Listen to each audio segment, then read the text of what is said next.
Olá, capitalistas! Seja bem-vindo a mais um Panorama de Mercado.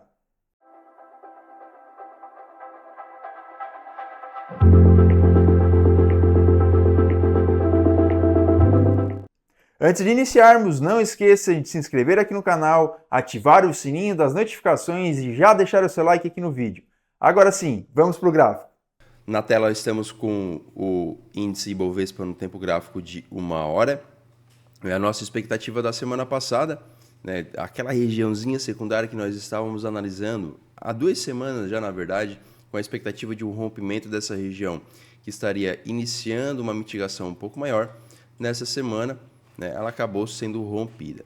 Tá? Então, o rompimento dessa região indica para a gente uma correção um pouco maior, oportunidades na ponta vendedora e também oportunidades na ponta compradora na correção de tendência. Tá? Então, vamos lá. A nossa estrutura secundária já foi violada, né? Então a gente acaba não utilizando mais ela como referência. Tá? Então a gente pode dar uma limpada aqui no nosso gráfico, tirar algumas informações para ficar um pouco mais clean a nossa leitura. Essa liquidez ela foi capturada. Aqui abaixo nós tínhamos uma expectativa de um rompimento e uma possível volta de pullback, né, para dar uma oportunidade vendedora, porém a agressão na venda foi bem forte, né, o preço ficou acumulando nessa região por um bom tempo e depois dá essa movimentação, esse rompimento com um pouco mais de agressão.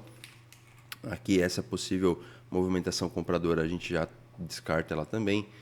Aqui temos uma referência secundária que estávamos utilizando, inclusive nós tínhamos aqui uma ineficiência na qual o preço foi lá, né? Foi buscar exatamente essa região e depois deu continuidade. Então percebam como que a movimentação secundária aqui, ó, ela estava sendo respeitada, né? Ela tocou nessa região, a semana finalizou aqui e ela deu continuidade na movimentação. Então o que a gente utiliza aqui agora? Esse nosso camarada vai ser um topo, tá? Para uma leitura secundária. E nós temos esse topo e aqui abaixo nós temos o fundo prévio. Tá? Então vamos ajeitar aqui. Essa região aqui, zona de demanda micro, ela já não vai ser mais necessária. Esse nosso camarada já foi mitigado. Lá em cima, prevalece ainda a quebra de estrutura macro, a gente pode até deixar lá. Essa zona de oferta a gente também pode deixar, que no futuro ela pode ser relevante para alguma coisa, mas não pode, o tempo não pode passar muito, tá, pessoal? Caso o preço vá lá embaixo, tá, faça todo o seu movimento, demore 1 mês, 2 meses para chegar nessa região, ela já não vai mais ser tão eficiente. Tá? Precisa ser, as marcações das regiões precisam ser sendo mais próximas, né, ao preço possível. Tá? Então, ali o nosso topo e o nosso fundo prévio, nós temos essas regiões aqui que nós já marcamos já há algum bom tempo, esperando o preço fazer a sua mitigação. Como eu comentei anteriormente, seria interessante não muito tempo para o preço chegar nessas zonas e agora demorando um pouco mais para chegar, é preferível que você faça operações de confirmação, tá? O que seriam operações de confirmação? Conforme está aqui essa sinalização aqui, ó, esse desenho, até vou fazer aqui uma ilustração novamente para ficar mais claro para vocês, tá? Então o preço ele vem numa movimentação descendente e ele chega num ponto de interesse macro. Normalmente, quando ele chega no ponto de interesse, você já pode montar uma operação compradora, seu stop aqui abaixo, com a expectativa dele reverter a movimentação. Nesse sentido, pessoal, o que seria uma operação na confirmação? Antes de chegar na zona, o preço gera uma liquidez, ele captura essa liquidez e deixa um topo. Esse topo precisa ser rompido. Quando ele é rompido, na volta do teste de demanda, você estaria efetuando uma operação na ponta compradora, observando aqui nessa estrutura aqui, nesse movimento de alta que rompeu o topinho anterior, algum ponto de interesse, alguma ineficiência ou um bloco de ordens. Esse seria uma entrada por confirmação. Depois que o preço chega numa região, ele realmente reverte a movimentação, rompendo um topo, alinhando os fluxos. Tá? Então ele vai alinhar o tempo gráfico maior com o tempo gráfico menor. O tempo gráfico maior já tocou na região. No tempo gráfico menor, ele precisa do rompimento de uma região de topo para dar a sinalização de alta. Então, você estaria aguardando esse tipo de movimento, tá? Um movimento de confirmação. Lhe traz um pouco mais de segurança nas operações. Tá? Pode acontecer do preço bater aqui e tocar nessa região e fazer uma movimentação reta na compra? Pode acontecer. Tá? Mas da mesma forma ele pode fazer um movimento descendente também. Tá? Chegar nessa região, não respeitar a região e continuar o movimento de baixa. Então é preferível você ficar de fora de um trade do que ter um stop sendo acionado. Né? Porque aí você, ficando de fora, pelo menos você está respeitando o seu gerenciamento e aguarda uma oportunidade mais clara novamente depois para você reentrar numa operação. Ok? Então, região aqui abaixo a gente deve ficar atento. Aqui, pessoal, onde o preço exatamente está agora, onde ele fechou na sexta-feira, nós temos ali um bloco de ordens. Vou até dar um zoom aqui no gráfico para vocês observarem. É um bloco de ordens não tão relevante, mas sim existe. Próximo dos 50%, não é uma característica muito legal, principalmente se tratando de índice, mas é um ponto que você pode ficar observando, né? Observando o quê?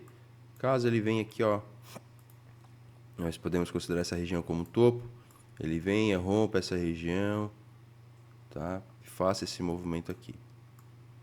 Ele precisa capturar a liquidez de algum lugar, tá, pessoal? Então, nesse caso aqui, ele geraria a liquidez aqui dentro e também deixaria a liquidez aqui desse fundo. Então, ele faz um rompimento induzindo. Ele rompeu o topo induzindo a compra, aí ele rompe o fundo induzindo a venda, mas depois ele reverte a movimentação.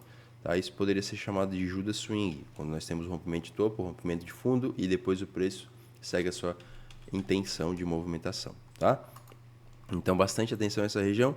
Pode ser uma região na qual venha a ter algum tipo de relevância na movimentação, mas caso contrário, é apenas um ponto na qual vai servir como captura de liquidez e o preço vai continuar seu movimento descendente.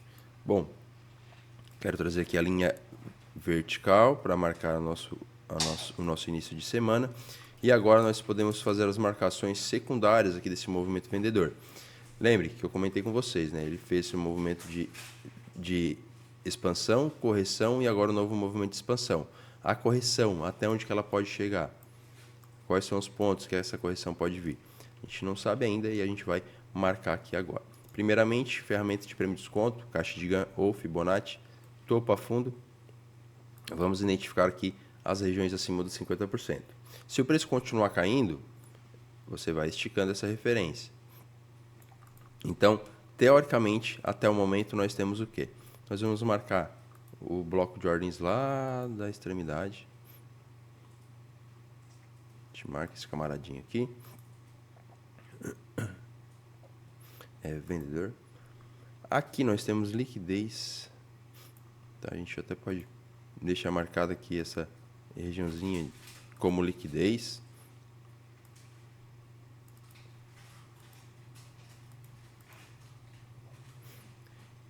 Temos um bloco de ordens aqui, mas logo em cima nós temos uma ineficiência. Então eu acho até interessante marcarmos essa ineficiência.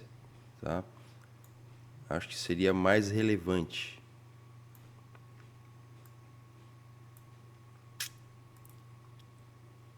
Fair Gap vendedor. Beleza, então essas são as nossas referências secundárias. Elas vão servir para você por dois motivos.